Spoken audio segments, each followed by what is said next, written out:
ইমাম আবু হানিফা রহমতুল্লাহ ওয়াজ করতেছে, আমাদের মাযহাবের ইমাম।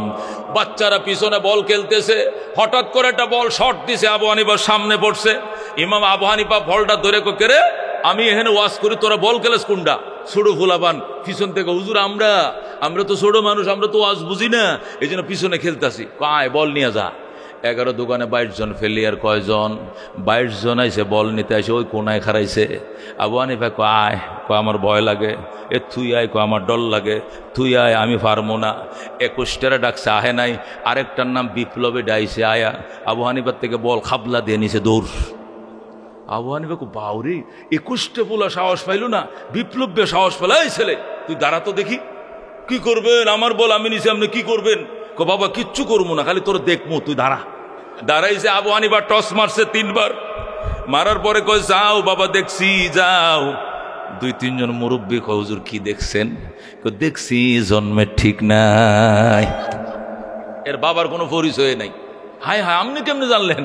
কই এইটুকু পেথোলজি মেশিন আল্লাহ রব্বুল আলামিন আবু হানিফাকে দান করেছে। এইটুকু যদি আল্লাহ দান না করে, তাহলে তামাম দুনিয়ার ইমাম কেমনে হই? কোটি কোটি মানুষ আমার মাযহাব মানে কেমনে? কোরআন সুন্নাহর ব্যাখ্যা আমি যারা দেই এটাই মানে। ও মুসলমান, এখন মুরব্বীরা কয় এটা মানি না আমরা। না মানলে এটা জাস্টিফাই করো। 3 সদস্য কমিটি গঠন করে তারা জাস্টিফাইয়ের জন্য বিপ্লব গো বাড়িতে গেছে। বিপ্লব চল তো গো বাড়িতে যাবো।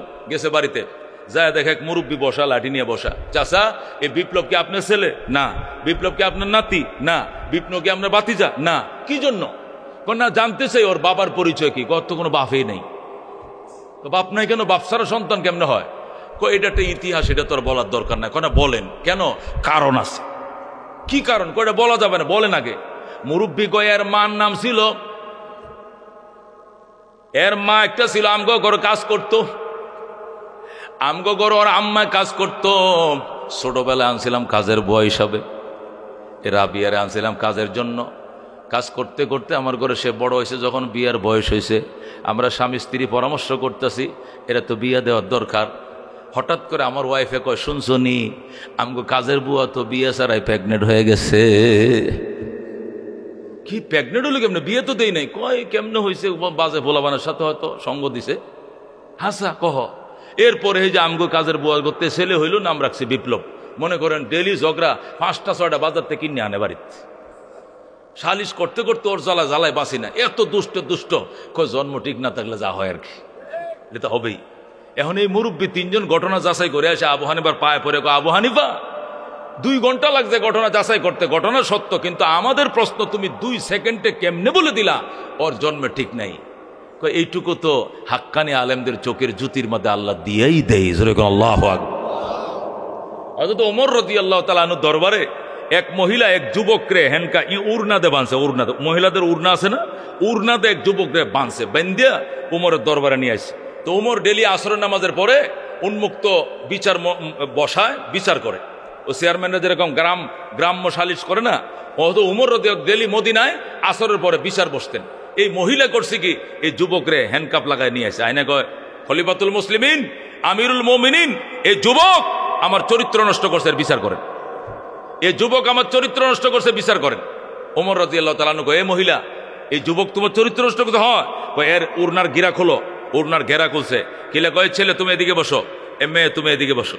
2 জন 2 দিকে বসাইছে। বসানোর পর এবার ওমর ছেলের দিকে 3 বার তাকাইছে। তাকাইয়া বলে, তুমি দাঁড়াও। দাঁড়াইছে। 3 বার তারায়া দাঁড়ানোর পরে হয়তো ওমর 3 বার তাকাইছে। তাকানোর পরে আল্লাহ মা ফাআলা হাকাযা কাত্তু। ওমর বলে, খোদার কসম রে মদিনাবাসী, খোদার কসম রে নারী, এই যুবক তোর সাথে তো এমন খারাপ কাজ করে নাই, জীবনেও সে এমন কাজ করে নাই। ওমর এই ছেলের দিকে তাকাইয়ে বলে ফেলছে, ভাই ফোন করেন না, ফোন করলে স্টেজের পিছনে যান। যুবক, তোমার বিরুদ্ধে যুবতী অভিযোগ করছে, তুমি এই কাজ করছো কিনা? ওমর দেখেন করছি কিনা, করলে বিচার করেন। আপনাদের কাছে তো সব আছে। ওমর 3 বার তাকায়, খোদার কসম জীবনে এসেলে এমন কোনো আপত্তিকর ঘটনা ঘটায় নাই। মহিলা বলে, আপনি বললেই হবে, আপনি মুখে দেখে বলে ফেলছেন? হ্যাঁ, আমি মুখে দেখলে বলতে পারি। মহিলাকে, আমার কাছে প্রমাণপত্র আসেছে আমার চরিত্র নষ্ট করছে। কি প্রমাণ? দেখেন আমার জামা কাপড় ময়লা আবর্জনা বীর্যপাতে ভরা। উমর কয়, এটাও তো সত্য। সে জিগা গাছের কষ, খেজুর গাছের রস জামা কাপড় লাগাই আনছে। আইনে কথা দেখেন এই যে এগুলো কিসের আলামত? আমার সাথে যৌনচার করেছে, আমাকে দর্শন করেছে। ওমর টেনশনে পড়ে গেছে। হয়তো আলী রাদিয়াল্লাহু তাআলা আসছে, আয়েশা কয়, খলিফাতুল মুসলিমিন মান সাওয়াদা ওয়াজহাকা, আপনার চেহারাকে মলিন করলো। সাওয়াদাল্লাহু ওয়াজহু, আল্লাহ তার চেহারা মলিন করুক। আপনার চেহারা কে মলিন করেছে? কই এই যুবতী, এই যুবকরে ধরে আনছে। আইনে বলতেছে এই যুবক নাকি তার সাথে চরিত্র বিধ্বংসী কাজ করেছে, অথচ আমি দেখছি যুবকের চরিত্রের মধ্যে কোনো কলঙ্কের দাগ নাই। কিন্তু মহিলা প্রমাণ দেখায়, প্রমাণের তো কোনো উত্তর দিতে পারি না। হয়তো আলী কয়, এটা কোনো ব্যাপার হইলো? এই মহিলা বসো, এই আমার গোলাম আমার ঘরে যাও, যাইয়া বালিশের নিচে 3.5 হাত তরবারিটা নিয়ে আসো, আর ফাতেমাকে বলবা 1 বদনা গরম পানি দেওয়ার জন্য। মহিলাকে, হুজুর গরম পানি কার মাথায় ডালবেন? কয় না কারো মাথা ডালবেন না। কয় না, বলেন। আর তরবারি কি করবেন? আমার মাথা কাটবেন? কিচ্ছু তরবারিও আনা লাগতো না, পানিও আনা লাগতো না। আমি বলতেছি ঘটনা, এই যুবকের কোনো দোষ নাই, সমস্ত দোষ আমার। আল্লাহু আকবার। সকল দোষ আমার, এই যুবক দোষ নাই। তো তুই আগে দোষী করলি কেন? এই ছেলেটার প্রেমে আমি অনেক দিন থেকে পড়েছি, কিন্তু ছেলেটাকে আমি বাগাইতে পারিনি। এত চরিত্রবান ছেলে, নম্বর চাইলে নম্বর দেয় না, ফিসন দিয়ে ডাকলেও ফিসে তাকায় না, হ্যাঁ টাক দিলে ঠার মানে না, ইশারা দিলে ইশারা বুঝে না। কত চেষ্টা করছে ছেলেটা, কোনোভাবে বাগাইতে পারি না। এই জন্য আজকে একটা পলিসি করলাম, আইসা একটা ডাহা মিথ্যা কথা বলবো, আমার চরিত্র নষ্ট করছে, আর আপনি আমার সাথে বিয়েটা ভরাই দিবেন, আমি আমার জীবন সঙ্গী পেয়ে যাব। কিন্তু আমি জানতাম না আপনাদের চোখের ভিতরে যে আল্লাহ এত দূরদর্শিতা দান করেছে। আল্লাহু আকবার। সুতরাং আমি আমার পরিচয় দিয়ে আলিম, তরবারি লাগবে না, গরম পানিও লাগবে না। আমি সত্য কথা বলি, আমি একজন ইহুদি বেঈমান নারী, আর এই ছেলেটা চরিত্রবান ইমানদার যুবক। আমি তার প্রেমে পড়েছিলাম। আজকে আপনার দূরদর্শিতা দেখে আমিও মুসলমান হয়ে গেলাম। আমার পরায়দান আশহাদু আল্লাহ ইলাহা ইল্লাল্লাহু ওয়া আশহাদু আন্না মুহাম্মাদান আবদুহু ওয়া রাসূলুহু। মহিলাও কালমা পড়ে মুসলমান হয়ে যায়। আল্লাহু আকবার। এই জন্য বলতেছিলাম বাজান, ইলমের বড় পাওয়ার, এলেমের বড় পাওয়ার। হযরতে সুলাইমান আলাইহিস সালাম বক্তব্য দিতেছে, আমার রাজ্যে সূর্য উঠে, আমার রাজ্যে সূর্য ডুবে। সুলাইমান পয়গম্বর বক্তব্য দিতেছে। ইতিমধ্যে হুদহুদ পাখি দাঁড়াইছে, দাঁড়ায় কো, স্যার আপনার রাজ্যে সূর্য উঠে, আপনার যে সূর্য ডুবে মানে? কই এই পৃথিবীতে আমি ছাড়া আর একক আর কোনো বাদশা নাই। আমাকে আল্লাহ তামাম জাহানের বাদশা বানাইছেন, আমিই বাদশা। হুদহুদ পাখি কয়, আমি এক জায়গায় পানির সন্ধানে গেলাম, যাওয়ার পরে ইয়েমেনের একটা এলাকা সাবা নগরী, যাই দেখি এক রানী, সে আল্লাহকে রব মানে না, সুলাইমানকে বাদশাও মানে না। তাহলে সে তো নিজেকে রানী দাবি করে, তাহলে এই দুনিয়াতে আপনি একা বাদশাকে বলল? সুলাইমান কথা কি সত্য? হ্যাঁ, এই কারণে তো আপনার দরবারে হাজিরা দিতে আমার দেরি হয়ে গিয়েছে। ও তাফাক্কাদাত তৈরা, সুলাইমান হুদহুদ পাখিকে হারিয়ে ফেললেন। এরপরে বললেন হুদহুদ আসলেই তার শাস্তি হবে, বিচার হবে, শাস্তি হবে, এই কারণে আমার দেরি হয়েছে।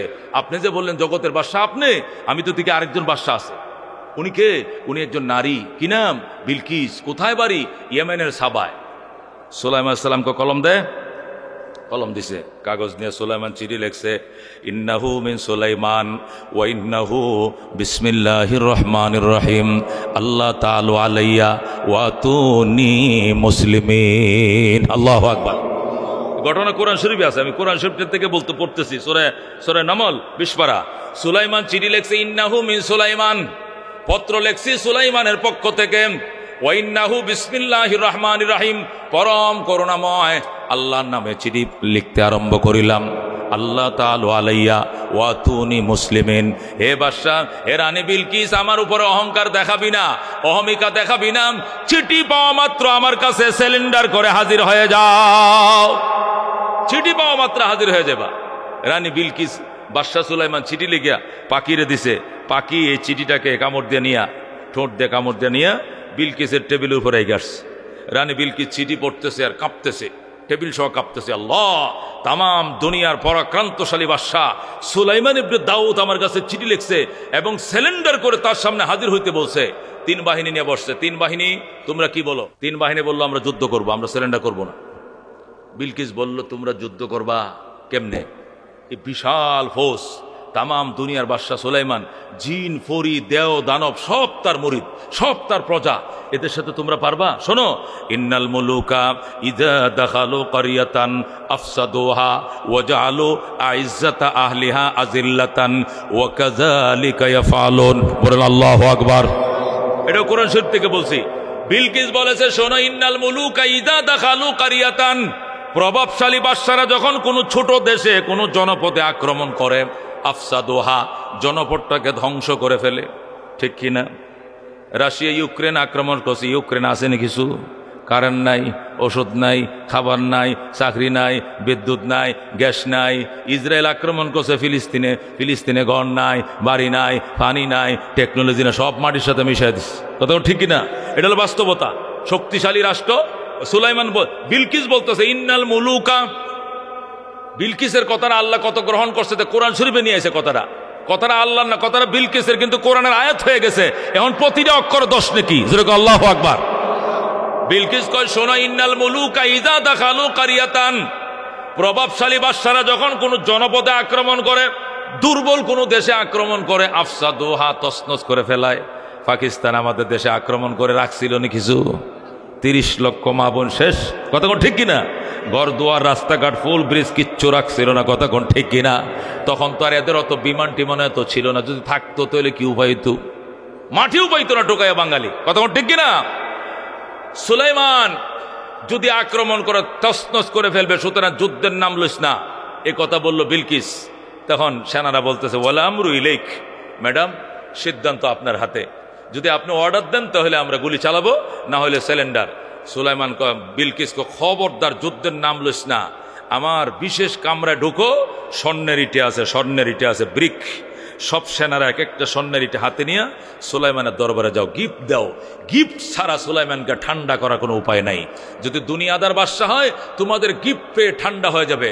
আর পরকালের বাদশা হলে এগুলোর দিকে সে ভ্রুক্ষেপ করবে না, তাকাবেও না। আমাকে যাওয়া ছাড়া আর কোনো পথ নাই। সেনাবাহিনীরা সশস্ত্র অস্ত্র টস্ত্র সব অর্পণ করে, সেনাবাহিনীর পোশাক খুলে সাদা পায়জামা পাঞ্জাবি পরে স্বর্ণের ইটা নিয়ে রওনা করছে সুলাইমানের কাছে। সুলাইমান বাদশা কয়, কিরে হুদহুদ পাখি, কবে না চিঠি লিখলাম, ওরা কি আসবে না চিঠির উত্তর নিয়ে? আসতেছে স্যার, ম্যাডাম আসে না, তবে তার সেনারা আসতেছে। কি আসতেছে? এরা অনেক গিফট সামগ্রী নিয়ে আপনার কাছে আসতেছে। সুলাইমান বলে, গিফট সামগ্রী মানে? ডাইরেক্ট স্বর্ণের ইটা, স্বর্ণের ইটা। এক ভরি স্বর্ণের দাম 92,000 টাকা, 2.5 কেজি এক একটা স্বর্ণের ইটা, হাজার হাজার স্বর্ণের ইট নিয়ে আইতেছে। সুলাইমান গাহারে, আমারে স্বর্ণদের লোভ দেখায়, এরা তো কিছুই বুঝে না। এই শোনো, জিনপরিরা, এই পাশে স্বর্ণের ব্রিক পিল তৈরি করো একটা, ওই পাশে তৈরি করো। ওই ব্রিক পিল থেকে 2 কোটি ইটা বের হবে স্বর্ণের, ওটার থেকে 2 কোটি বের হবে রূপার। মেন রুট থেকে একবার এলেঙ্গার মোড় থেকে এ পর্যন্ত 300 ফিট রাস্তা স্বর্ণ দিয়ে কার্পেটিং করো। যেরকম আল্লাহু আকবার।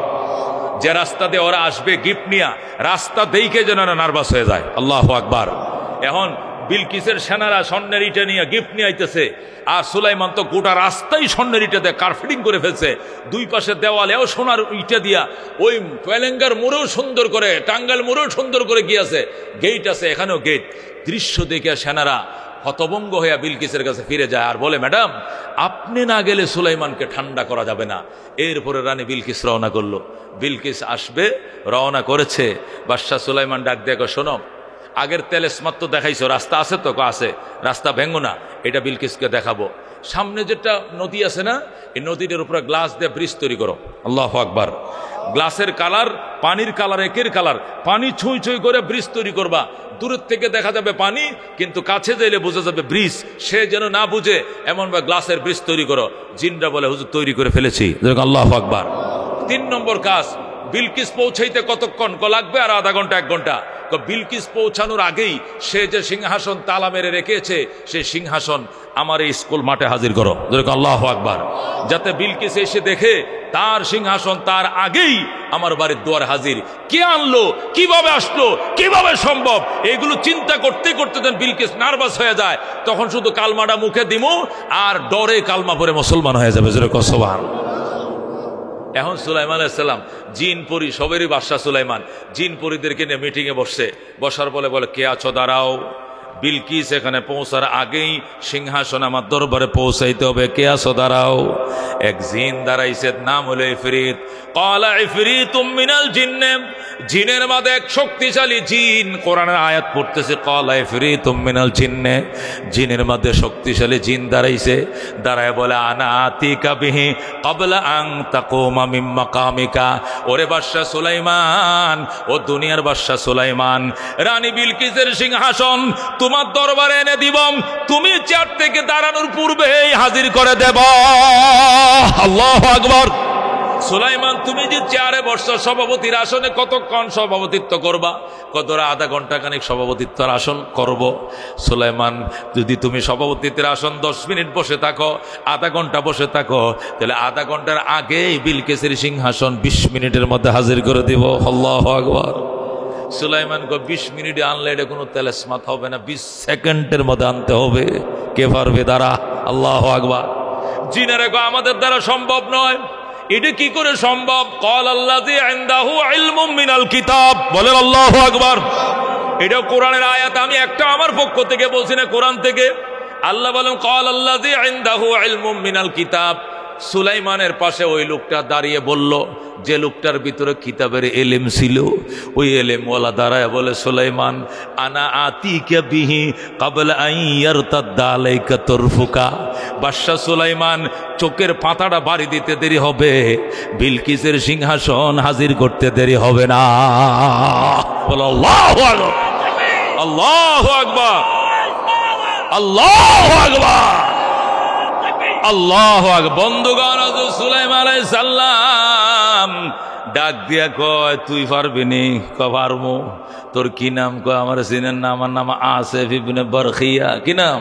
সুলাইমান আলাইহিস সালামের আপন খালাতো ভাই হযরত আসিফ ইবনে বারখিয়া। দাঁড়ায় কয়, খালতো অন্য কেউ লাগবে না, আমি আইনা দিতেছি। চোখ বন্ধ করো। সুলাইমান কয় করছি বন্ধ। কয় খোলো। খুলছি। ওই দেখো সিংহাসন। আল্লাহু আকবার। রজিনা কিসমাতাল জব্বার ফিনা লানা ইলমুন ওয়ালিল আদায়ে মালো ফাইনাল মাম লা ইয়াফনা আন করিবিন ওয়া ইন্নাল ইলমা ইয়াবকা লা ইয়াজালু। সুরকুন মারহাবা। ও বন্ধু, এলেমের এত পাওয়ার, ওই এলেমওয়ালা এলেমের পাওয়ার দিয়ে শুধু ইসমে আজমটা উচ্চারণ করছে, সাথে সাথে বিলকিসের সিংহাসন হাজির। আল্লাহু আকবার। এটাই বলা এলেমের পাওয়ার। এই জন্য আল্লাহর হাবিব সাল্লাল্লাহু আলাইহি ওয়াসাল্লাম হাদিস শরীফের মধ্যে ইরশাদ করেন, ওই এলেমের পাখিরা, কোরআনের পাখিরা যখন রাস্তা দিয়ে হাইটে যায়, নূরের ফেরেশতারা তাদের পায়ের নিচে নূরের কার্পেট বিছায়। আল্লাহু আকবার।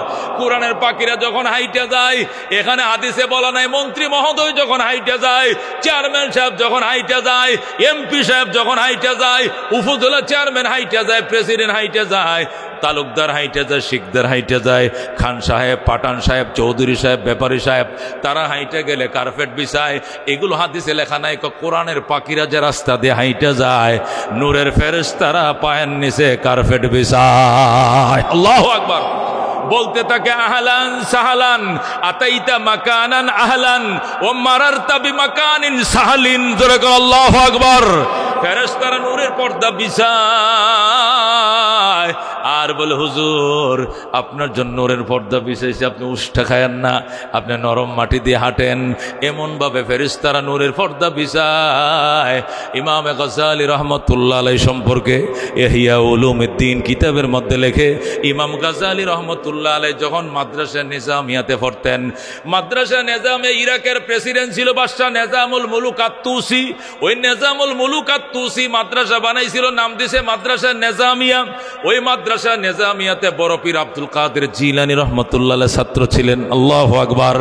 ফারস্য কবি শেখ সাদি রাহমাতুল্লাহ আলাইহি ওই নিজামিয়ার ছাত্র ছিলেন। হুজ্জাতুল ইসলাম ইমাম গাজ্জালী রাহমাতুল্লাহ আলাইহি ওই নিজামিয়ার ছাত্র ছিলেন। ইমাম গাজ্জালী রাহমাতুল্লাহ আলাইহি মাদ্রাসার 1 নম্বর স্টুডেন্ট ছিলেন।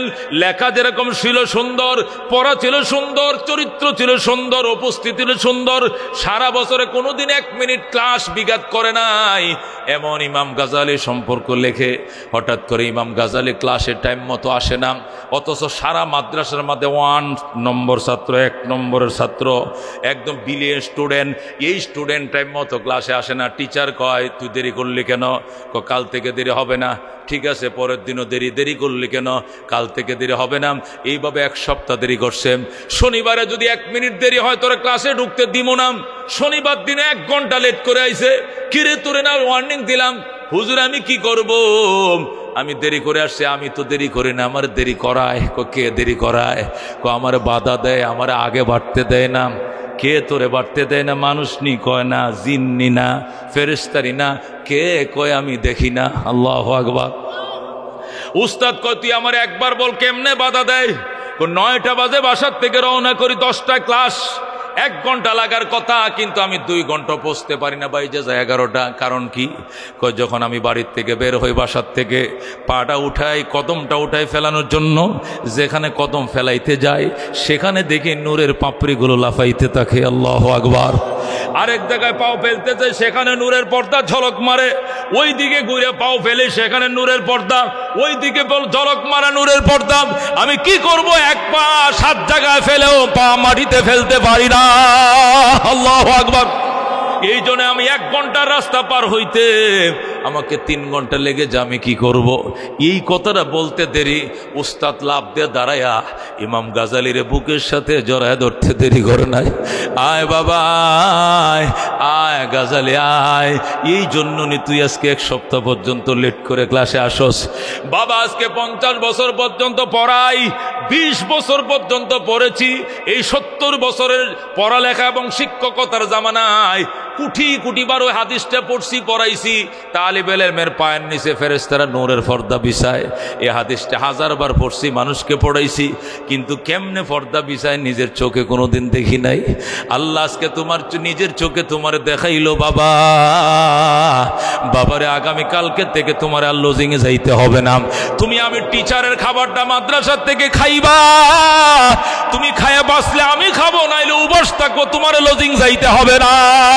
বলে আল্লাহু আকবার। ও মুসলমান, আল্লাহ নবী বলেন হাত্তাল হিতানু ফিল মা, এমনকি পানির মধ্যে নদীর মাছ পর্যন্ত কান্দে, গর্তের পিপিলিকা পর্যন্ত কান্দে কোরআনের ফাঁকিদের জন্য। গর্তের পিপিলিকা পর্যন্ত কান্দে, নদীর মাছ পর্যন্ত কান্দে। বাজান আবু বকর কোরআনের পাখি ছিলেন। আবু বকরকে নিয়ে নবী যখন মদিনা রওনা করলেন, গুহার মধ্যে রাত্রি যাপন করবেন। গুহার মধ্যে আবু বকর বইসা রইছে। নবীরে বলে, নবীজি আপনি আমার উরতকে বালিশ বানায় ঘুমান। সিদ্দিক আকবরের রানের উপরে নবী মাথা দিয়ে ঘুমায় পড়ছেন। আল্লাহু আকবার। গর্ত ছিল অনেকগুলো গুহার ভিতরে। আবু বকর নিজের পরনের জামা ছিঁড়ে ছিঁড়ে গর্তের মুখগুলো বন্ধ করছেন। যাও রেখে যাও, রেখে যাও। এগুলো নিয়ে আসছো এখন? এখন কেউ টাকা নিয়ে আসবেন না, কেউ টাকা সাধলেও আনবেন না। কেউ টাকার জন্য বলবো তখন আসবেন। বয়ান শুনুন আগে, দিল ঠান্ডা করেন আগে। কতক্ষণ ঠিক কিনা? এরপরে কালেকশন তো প্রতি বছর দেন, এবারও দিবেন ইনশাল্লাহ। বাধা নাই, আমি কালেকশন করব ইনশাল্লাহ। আগে বয়ান কিছু এলেম শিখার জন্য আইছেন, শিখেন। আল্লাহ নবী সাল্লাল্লাহু আলাইহি সাল্লাম আবু বকর দুজন মদিনা রওনা করছে, মদিনায় যাবে। ফেরেশতা এসে গো জিবরাইল কো, নবী গো আপনি যে রওনা করছেন, পিছন দিয়ে তো কাফের আইতেছে। নবী কো এদের চোখের মধ্যে তো ধুলা ফরা দিয়ে আইছি। আল্লাহু আকবার। জিবরাইল কো ধুলা ফরা পানিতে ধুয়ে ফেলাইছে। আবার আস্তে আস্তে চোখে দেখতেছে আপনাকে তারা অনুসরণ করবে, আপনার পদচিহ্ন দেখে দেখে তারা পাহাড়ের উপর উঠবে। আবু বকর আপনি গুহায় লুকান। আবু বকর নবীকে নিয়ে গুহায় লুকাইলেন। আবু বকর রাদিয়াল্লাহু তাআলা ভিতরে ঢুকছে, ঢুইকা গুহাটা সুন্দর করে পরিষ্কার করছে। কইরা আবু বকরের পরনে একটা চামড়ার শাল ছিল, এটা পোশাক ছিল, এটা কামড়ায় ছিঁড়ে ছিঁড়ে, এই পোশাকটা ছিঁড়ে ছিঁড়ে, এই কাপড় ছিঁড়ে ছিঁড়ে ওই গুহার গর্তগুলো, বিভিন্ন গর্তগুলো বন্ধ করছে। আরেকটা গর্ত বন্ধ করার কাপড় ছিল না, এই গর্তের সাথে আবু বকর পাউডার দিয়ে চাপ দিয়ে রাখছে। রাইকে নবীকে, নবী গো ইয়া রাসূলুল্লাহ হাবিবাল্লাহ আপনি এবার অবতরণ করেন। এরপরে নবী ভিতরে ঢুকছে। ঢুকার পর আল্লাহ নবী বলেন, আবু বকর রে, সারাটা রাত কাফেররা আমার ঘুমাইতে দেয় নাই, আমার ঘর ঘেরাও করে রেখেছিল, এই জন্য আমার চোখে ঘুম। তুমি পাহারা দাও, বসে থাকো, আমি একটু ঘুমাই। আবু বকরের উরাতের মধ্যে নবীজি মাথা রেখে ঘুমায় পড়লেন। ইতিমধ্যে যেখানে আবু বকর পাও লাগায় রাখছিল, সেখান দিয়ে সাপ এসে গুঁতা দেয়। আল্লাহু আকবার। সাপ আইসে লেজ দে গুতা দে, আবু বকর পাউডা সরারে নবীর একবার দেখতে দে। আল্লাহু আকবার। আবু বকর যেই ভয় পাইছিলাম সেইটাই হইছে। আমি তো আগেই ভয় পাইছিলাম, এত গর্ত করে নিশ্চয়ই সাপের বাসা আছে এখানে। এই জন্য সব কয়টা সাপের মুখ বন্ধ করছিলাম। একটা সাপের মুখ খোলা ছিল, বন্ধ করার কাপড় নাই, পাও দিয়ে চাপ দিয়ে রাখছে। আবু বকর গর্তের সাপ যত চেষ্টা করো না কেন, আবু বকর বেঁচে থাকতে পাও সরাবো না, মরে গেলে ভিন্ন জিনিস।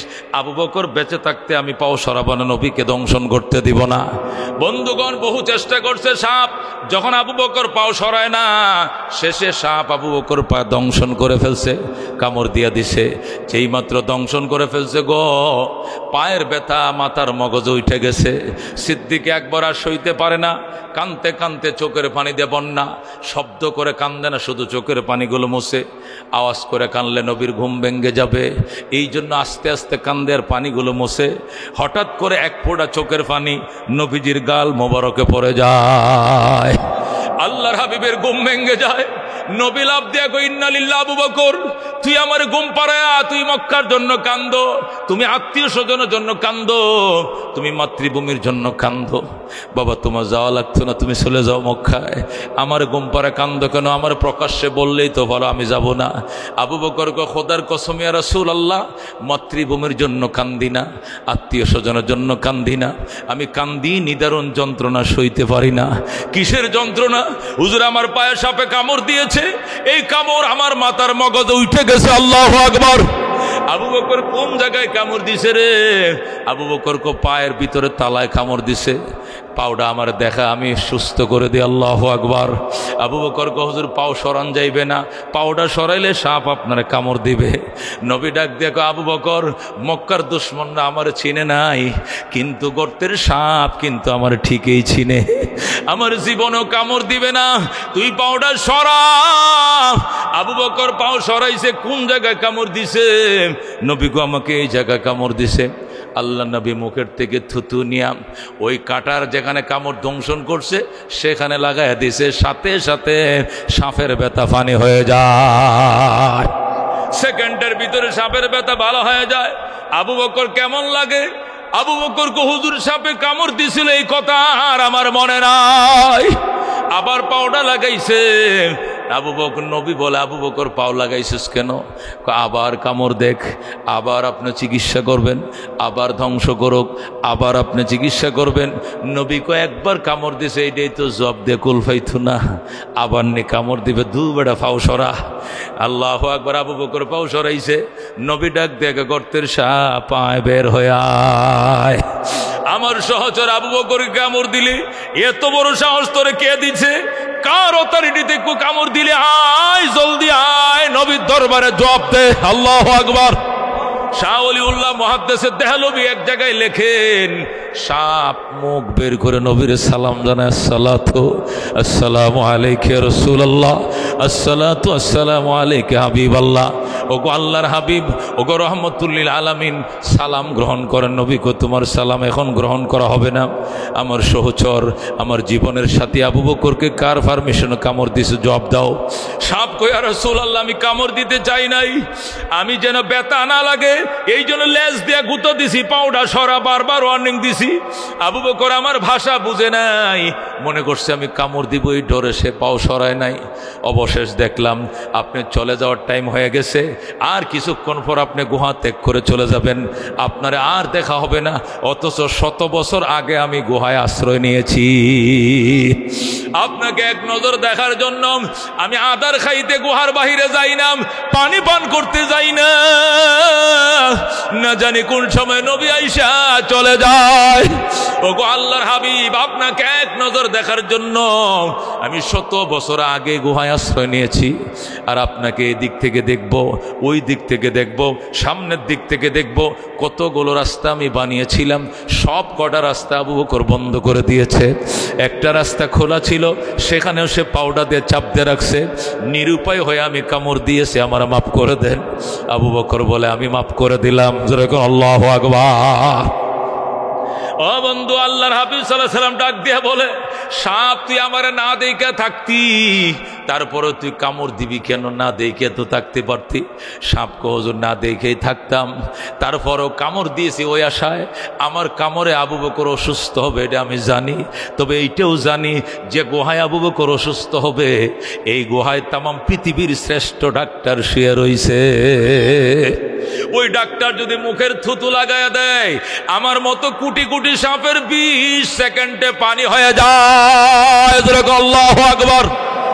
आदम के लिए फखर आली नसबी है, मक्की मदनी हाशिमियो मुत्तलबी है, पाकीज़ा तरश अर्श समा जन्नत फिरदौस आराम गहे खाक रसूल अरबी है। ऐ ज़ाहिर बैते नबवी याद रहे बेकायदा जंबिश लब बे अदबी है, आहिस्ता कदम नीच निगाह सदा हो खाबिदा यहाँ रोह रसूल अरबी है। बुझ जाए तेरे छींटू से आए अब्र करम आज, जो आग मेरे सीनों में मुद्दत से लगी है। आए बहर करम सदका हुसैन इब्न अली का, प्यासा हो मुझे शरबत दीदार पिला दो। जो लोग के कहलाते हैं सग तेरे गली के, उन लोगों के दफ्तर में मेरा नाम लिखा दो। মারহাবা। বন্ধুগণ রাহমাতুল্লিল আলামিনের উম্মত সিদ্দিক আকবরকে যে সাপে কামড় দিয়েছিল, সাপের কামড়ে আবু বকর মারা যাইত, কিন্তু যে গর্তের সাপ আবু বকরকে কামড় দিয়েছিল ওই গর্তের কোটি কোটি পিঁপড়া আল্লাহর কুদরতি পায়ে সিজদায় পড়ে কান্দে। আল্লাহ আবু বকর তোমার মক্কার মাদ্রাসার প্রথম ছাত্র, আবু বকর তোমার নবীর কোরআনের প্রথম পাখি, এই কোরআনের পাখিরে সাপে কামড় দিয়েছে, তোমার নবীর ঘুম ভাঙ্গার আগে আবু বকরের যেন মৃত্যু না হয়। সাপের কামড় একদিক দিয়ে টানছে, কোটি কোটি পিঁপড়ার দুয়ার একদিকে টানছে, নবীর ঘুম ভাঙ্গার আগে আবু বকরের মরণ হয় নাই। যেই মাত্র নবীর ঘুম ভেঙে গিয়েছে নবীজি মুখের থেকে থুতু মোবারক লাগিয়ে দিয়ে আল্লাহ গো আমার জীবনের প্রথম সহচর আবু বকর আমার মক্কার সাথী, আবু বকর হবে আমার মদিনার সাথী, আবু বকর আমার হিজরতের সাথী, আবু বকর আমার গুহার সাথী, আবু বকর হবে আমার রওজা মোবারকের সাথী। আমার আবু বকরকে না বুঝে একটা সাপ কামড় দিয়ে দিছে, আল্লাহ আমার মুখের থুতু লাগিয়ে দিলাম, আবু বকরকে তুমি সুস্থ করে দাও। সাথে সাথে আবু বকর সুস্থ। জোরে কর আল্লাহু আকবার। কেমন নবীর উম্মত, কেমন নবীর ওয়ারিস, ওলামায়ে কেরাম আন্দাজ করো কেমন নবী ছিলেন আমাদের নবী। আল্লাহু আকবার। আকাশ হতে চাঁদ নেমেছে মা আমিনার কোলে, আদার রাতে উঠলো যেন চাঁদের চেরাগ জ্বলে, চাঁদের চেরাগ জ্বলে।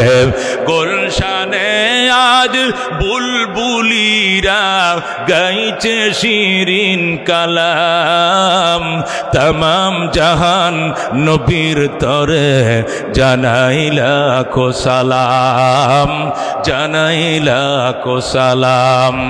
আকাশ হতে চাঁদ নেমেছে মা আমিনার কোলে, আদার রাতে উঠলো যেন চাঁদের চেরাগ জ্বলে, চাঁদের চেরাগ জ্বলে। জোরে কোন মারহাবা। সেখান থেকে আল্লাহু আকবার, আল্লাহু আকবার। বিশ্বনবী মুস্তাফা, বিশ্বনবী মুস্তাফা আমার নেতা, তোমার নেতা। নারায়ে তাকবীর। আল্লাহ নবী সাল্লাল্লাহু আলাইহি সাল্লামকে সেখান থেকে সিদ্দিক আকবর মদিনায় নিয়ে যায়। মদিনার মানুষ চায় রয়েছে, ওই যে নবীর কাফেলা আইতেছে। আল্লাহু আকবার। হাদিসের মধ্যে লেখে 4 মাইল পর্যন্ত মদিনার মানুষ নবীকে আগায় নেওয়ার জন্য সামনে গেছে। আল্লাহু আকবার। কেউ পাহাড়ের উপরে উঠছে, কেউ খেজুর গাছের মাথায়, কে কার আগে নবীরে দেইকে ফেলাইবে। আল্লাহু আকবার। কাহারো হাতে শরবতের গ্লাস, কাহারো হাতে দুধের গ্লাস, কাহার হাতে খেজুর, কাহার হাতে ফুলের মালা, কাহারো হাতে কবিতার মালা, নবীকে আগায় নেওয়ার জন্য। আল্লাহু আকবার। আবু বকর সামনে দিয়াম, পিছন দিয়ে নবীজি। আল্লাহু আকবার। কোনো বিপদ আইলে আগে আবু বকর উপরে আসবে, নবী সেফ। আল্লাহু আকবার। কোরআনের পাখি আবু বকর নবীরে কেমনে সেফ করে দেখা মুসলমান। আবু বকর সামনে দিয়াম, আল্লাহর হাবিব পিছন দিয়াম। যেখানে ক্ষুধা লাগে না খাইয়া আবু বকর নবীরে খাওয়ায়। আল্লাহু আকবার। রাস্তার মাঝে খাবার শেষ, ও মুসলমান, নবীকে আবু বকর রে কলিজা ছিঁড়ে যায়। আবু বকর এক জায়গা নবীরে বসে দৌড় দিছে ছাগলের রাখালের কাছে। যায় গো ছাগলের রাখালেরা রে, আমার সাথে একজন বৃদ্ধ মানুষ আছে, তৃষ্ণায় কাতর হয়ে গেছে, একটু দুধ দিবিনি, দুধ দিবিনি। ছাগল কয়, ছাগলের মালিক, আমার ছাগলগুলো অনেক দূরে চলে গেছে মরুভূমির ওই পাশে। একটা ছাগলকে গতকালকে শিয়ালে কামড়াইছিল, এটা পাও ভেঙে গেছে, যাইতে পারে নাই, এইটাই শুধু আছে এখানে, বাকির সব চলে গেছে মরুভূমি। খায়া খায়া বিকাল আবার আসবে তাঁবুর দিকে। আবু বকর কো, ওই ভাঙ্গা পাওয়ালা ছাগলের কিনারে লয়ে যা। রাখাল কো, এটা তো বাচ্চা না, এটা তো দুধ দেয় না। দুধ তো দেয় যে বাচ্চাওয়ালা ছাগল, কথা কোন ঠিক কিনা? এটা তো বিয়ান দেয় নাই, বাচ্চা না, এটা দুধ দেয় না, এটা দিয়ে দুয়াইলে কি হবে? আবু বকর কো, আমার সাথে যে আল্লাহর ওলি বুজুর্গ, নবীর নাম কয় না, দুশ্মন আছে। আমার সাথে যে মুরব্বীটা আছে, এটা এত বরকতওয়ালা মুরব্বী, এই বাচ্চা দেন এমন ছাগল তুই বালতির উপরে বসা, দুধ দিয়া দিবে আল্লাহ। ও মুসলমান, যে ছাগল বাচ্চা দেয় নাই, এই ছাগল নিয়া বালতির উপরে বয়া আবু বকর বিসমিল্লাহ কোটান্না কয়, ছাগল রে, তোর মালিক যারে না বানাইলে তোরেও বানাইতো না, আমারও বানাইতো না। ওই জান্নাতের দুলা উবাস, তৃষ্ণায় কাতর, একটু দে। ফরফর করে দুধ বাইরে বালতি ভরে গেছে। আল্লাহর হাবিব দুধ পান করছে, যে দুধ ছিল এই দুধই রয়েছে, নবী পেট ভরে পান করছে। আবু বকর তার মশক ভরে নিছে, দুধ কমে না। আবু বকর খাইছে, দুধ কমে না। কলসি ভরছে, দুধ কমে না। নবীও পান করছে, দুধ কমে না। ছাগলের মালিক রেখো, রাখাল রেখো, তুইও খাইস, তোরা দিয়া গেলাম, যতটুক দুয়াইছিলাম একটুক তোর পুরাটাই দিয়া গেলাম। আল্লাহু আকবার। এরপরে মদিনায় ঢুকছে। মদিনায় ঢুকার পর হাজার হাজার জনতা, উৎসুক জনতা, নবীকে আগায় নেওয়ার জন্য। একদল হুজুর আমগোবাড়ি ডাইনে এদিকে চলেন, আরেক দল কনা হুজুর আমগোবাড়ি এদিকে চলেন, আরেক দল হুজুর আমগোবাড়ির সোজা সামনের দিকে চলেন, আরেক দল হুজুর আমগোবাড়ির ওই ঢালের নিচে এদিকে চলেন, আরেকজন আমাদের বাড়ি পাহাড়ের উপরে চলেন। এক একজন এক এক দিকে ডাকে। আল্লাহ নবী ডাক দেখো, আল্লাহ আমি একজন যাইব কয়জনের বাড়িতে?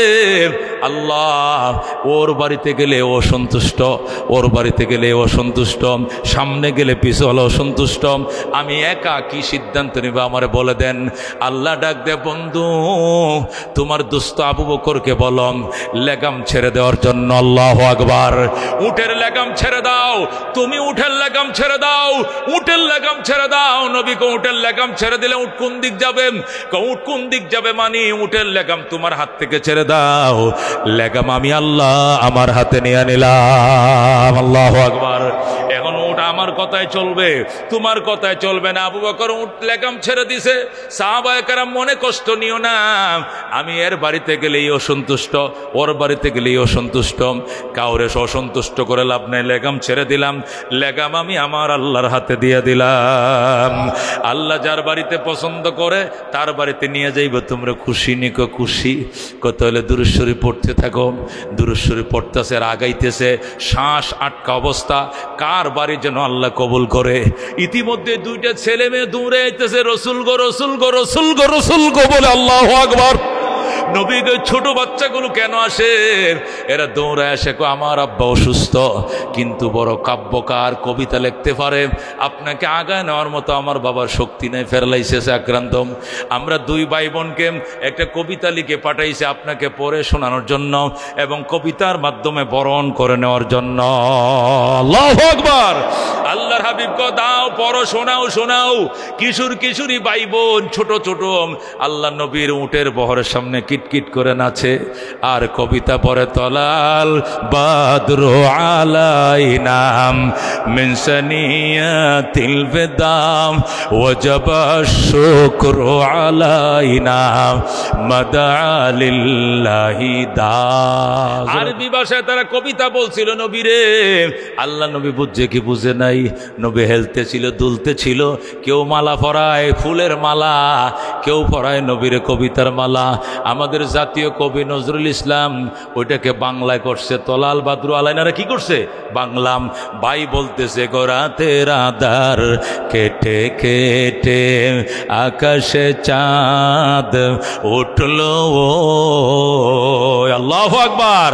ভাই বোন আল্লাহ নবীর সামনে কিটকিট করে নাচে। ভাই বলে বনে নাচে, বনে বলেন ভাই নাচে।